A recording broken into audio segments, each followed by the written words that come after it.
Good morning, 5th grade. Today is Friday, April 24th.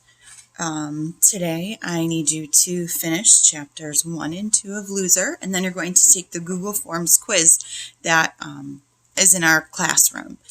We have done things on Google Forms before, and I've had to remind you that multiple choice, you're going to get that instant knowing if you're right or wrong. But if it's anything where you have to type something in, I have to go back and look at those, and I have to adjust your grades, because unless you type exactly what I typed, and in this instance it was, ask a question that you have after reading the first 2 chapters, I'm going to assume we didn't pick the same 2 questions. That would be crazy if we did. So I will have to go in and I'll have to adjust those so that you get an accurate grade. Also, today for math, I thought it would be a little fun if we took a break from our Zern lessons and our dividing decimals and our simple solutions and our word problems, and I'm going to be checking that you logged into Prodigy. As we've mentioned before, Prodigy helps keep you fluent and you get a lot of facts done in a short period of time. So I'd like you to play that today. If you need your login, please contact me. For science, I just have you still working on your stream project. Like I mentioned, your week is designed so that you can use Friday as kind of a catch-up day. That's something I sort of picked up from Justin's teachers. And Justin is in, in 6th grade, and he takes advanced courses, and he has a lot of work. And on Fridays, they just kind of have a checkup day. It's a great day for if you need a Google Meet one-on-one with me, or you have a project that you're falling behind on, or you need to go back and catch up on those word problems, you can do that. So what I'd like you to do then, if you think you're finished, a lot of you, when we're in Zoom, will say, Mrs. White, do I owe you anything? Mrs. White, do I owe you anything? Well, you would know.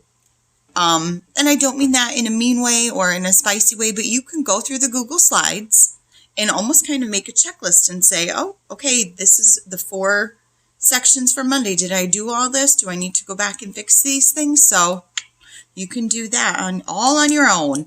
Another thing I wanted to talk to you is about journals. So previous to, before break, when we first went home, I sent home a calendar, and it was a printed calendar, and it had journal prompts on it.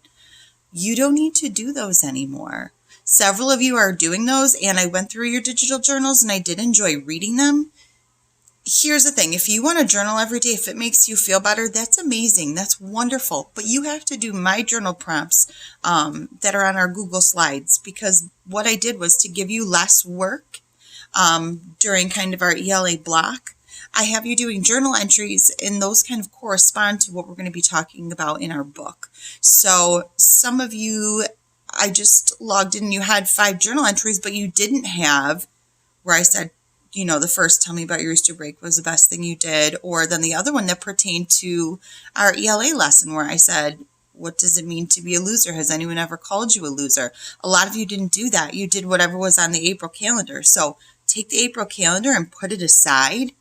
Do your prompts from me, from Google Classroom first. And then if you want to go back and you want to keep journaling, that's great. And I'll read those. But as far as giving you credit or, marking those down, seeing those on your progress reports, you need to do the journal entries that I am giving you for work. I think that's about it.